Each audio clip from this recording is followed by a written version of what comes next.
ان simple words کہ وہ منافق کیسے کرے گا, زندگی کیسے. ابے تجھے کیا پتا تو منافق ہے؟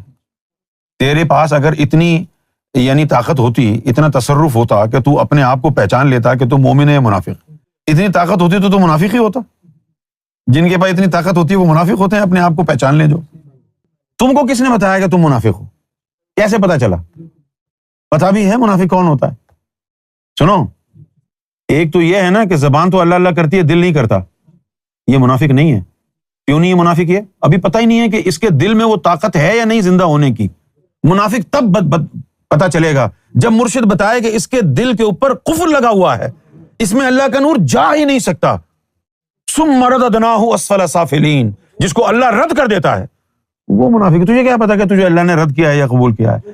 جا کسی کامل کے قدموں میں, وہ تیرے قلب کے اوپر نظر ڈالے. اگر تیرا دل اللہ اللہ کرتا ہے, بھلے تو کتنا ہی بڑا گناہ گار ہو, یہ دل کا اللہ اللہ گناہوں کو جلا دے گا, ذکر بند نہیں ہو سکتا.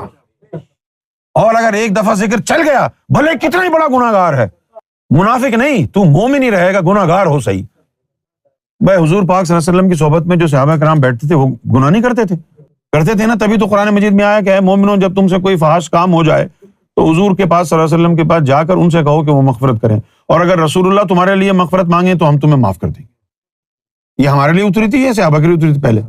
تو معلوم ہے وہ بھی گناہ کرتے تھے. آج لوگوں نے اتنے بڑے بڑے فلسفے بنا دیے کہ بھائی ان سے گناہ ہوتا ہے, یہ تو یہ ہے, یہ تو یہ ہے. وہ صحابہ کرام نہیں کرتے تھے گناہ. یہ کہ ہمارے ماما چاچا کے لیے اتری تھی آیت. وہی تھے نا ارلی مسلم, تو وہی تھے, انہی کا تو تذکرہ ہے یہاں پر. اور پھر اللہ نے قرآن میں فرما دیا ہے کہ بھائی جو صغیرہ گناہ ہیں ان کی فکر مت کرو, ہم دھو دیں گے, بس تم کبیرہ گناہ سے اجتناب برتو. یہ قرآن شریف میں.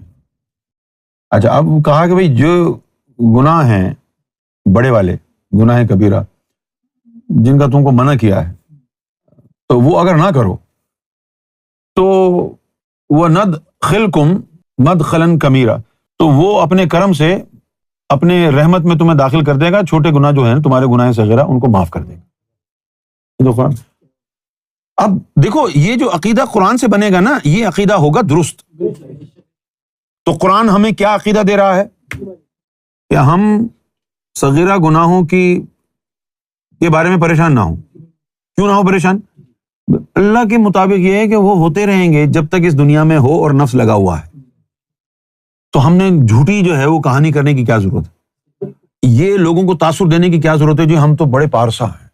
بھائی اللہ نے سرٹیفکیٹ دیا ہوا ہے, چھوٹے گناہ تو ہوتے رہیں گے, تو جو ہوتے رہیں, لوگوں سے چھپنے کی کیا ضرورت ہے؟ اگر وہ دیکھو, میں اگر کوئی چھوٹا موٹا گناہ کر رہا ہوں, جیسے کوئی خوبصورت حسین گوری جا رہی ہے, میں اس کو دیکھ رہا ہوں, میں نے جیسے اور یہ تو وہاں میری تقریر آ کے سنتے ہیں, اور ادھر ہو, ارے نہیں میں تو تسبیح کر رہا ہوں. یہ غلط ہے.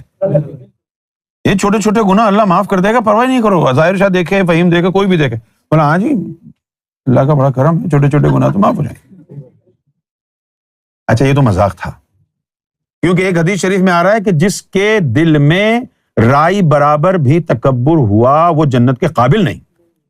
آج اب آپ نے ساری زندگی نمازیں پڑھی, روزے رکھے, قرآن کی تلاوت کی, نہ جانے کیا کیا جتن کیے, اور وہاں پہنچے پتہ چلا اس کے دل میں تو حسد ہے. گئی نا ساری نمازیں, روزہ, حج, زکات. تو عقل مندی کا کیا ہے کہ پہلے اپنے دل کو پاک کر, اس کے بعد اگر 2 رکعت بھی ہوئی اور دل پاک ہوا تو وہی کافی ہے. یہ ایک حدیث شریف ہے, نبی پاک صلی اللہ علیہ وسلم نے فرمایا کہ اگر تیری 2 رکعت نماز بھی اللہ قبول کر لے تو بخشش کی امید رکھ لینا. ان 2 رکعت ساری زندگی میں, وہ 2 رکعت اللہ قبول کب کرے گا؟ جب تیرا دل اس نماز میں ہوگا. اگر تجھے حضوری قلب حاصل ہو گئی تو اس کا مطلب ہے اب تکبر نہیں آ سکتا, 2 رکعت قبول ہے. اور اس نے 2000 رکعت پڑھی, دل کے اندر حسد بھرا ہوا ہے, تکبر بھرا ہوا ہے, اس کی کیسے قبول ہوگی؟ یہ جنت کے قابل ہی نہیں ہے. وہ جو تو جنت کے قابل, اب تو شادی کے قابل نہیں ہے تو تیری شادی کرے گا کوئی؟ جی میرے پاس گاڑی ہے, میرے پاس یہ ہے, میرے پاس وہ ہے. ابے تو شادی تو قابل ہی نہیں ہے. میں جہیز لے کے آؤں گا, اور رکھ لے اپنے جہیز اپنے پاس, تو شادی کے قابل ہی نہیں ہے, نامرد ہے. بھائی اگر تو نامرد ہے تو شادی کے قابل ہی نہیں ہے, تو پھر جہیز ویز یہ وہ سب بیکار ہو گیا نا. اسی طرح کہا کہ اگر تیرے دل میں رائے برابر بھی تکبر اور حسد ہے, جنت کے قابل ہی نہیں. ٹھیک ہے بیٹا, پڑھتا رہنا, تو جنت کے باہر ڈیرے لگا لینا, جنت میں تو جانے سے. تو کتنی بڑی بیوقوفی ہو گئی ہے.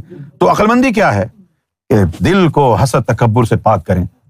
وہ تسبیحیں پڑھنے سے نہیں ہوگا, تلاوت کرنے سے نہیں ہوگا, وہ مرشد کی نظروں سے ہوگا.